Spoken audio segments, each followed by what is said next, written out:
જામનગરના લોકોને ચોમાસા સુધી નહીં પડે પાણીની તંગી। જામનગર શહેરમાં ચોમાસા સુધી પાણી વિતરણ વ્યવસ્થામાં કોઈ વિક્ષેપ નહીં આવે અને નાગરિકોને નિયમિત પાણી પુરવઠો મળતો રહેશે તેવો દાવો જામનગર મનપાએ કર્યો। મનપા દ્વારા શહેરની વધતી જરૂરિયાતોને ધ્યાનમાં રાખીને આગામી 3 માસ માટે પાણી વ્યવસ્થાપનનું આગોતરું આયોજન તૈયાર કરવામાં આવ્યું છે। મનપા દ્વારા રણજીત સાગર ડેમ, સિંચાઈ વિભાગના સસોઈ ડેમ, ઊંડ 1 ડેમ અને આજી 3 ડેમ ઉપરાંત નર્મદા કેનાલ મારફતે પાણી મેળવવામાં આવે છે। મનપાના આંકડા મુજબ રણજીત સાગર ડેમમાં હાલ 450 MCFT પાણી ઉપલબ્ધ છે, જે 8 સપ્ટેમ્બર સુધી ચાલશે।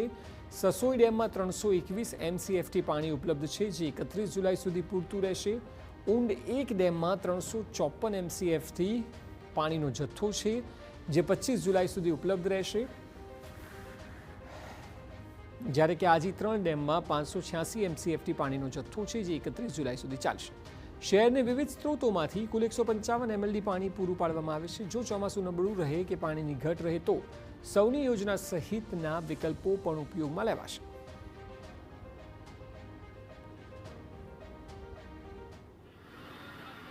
એમાંથી રણજીત સાગરમાંથી 45 MLD પાણી ઉપાડીએ છીએ, સસોઈ ડેમમાંથી 25 MLD પાણી ઉપાડીએ છીએ, ઊંડ 1માંથી 35 MLD અને આજી 3માંથી 40 અને ઘટતું પાણી 10 MLD નર્મદામાંથી ઉપાડીએ છીએ। કુલ 155 MLD પાણી આખા શહેરમાં વિતરણ કરીએ છીએ અને આ પાણી તમામના ડેટા પ્રમાણે 31 જુલાઈ સુધી ચાલે એમ છે। ત્યાં સુધી શહેરમાં પાણી વિતરણમાં વિક્ષેપ પડે તેમ નથી।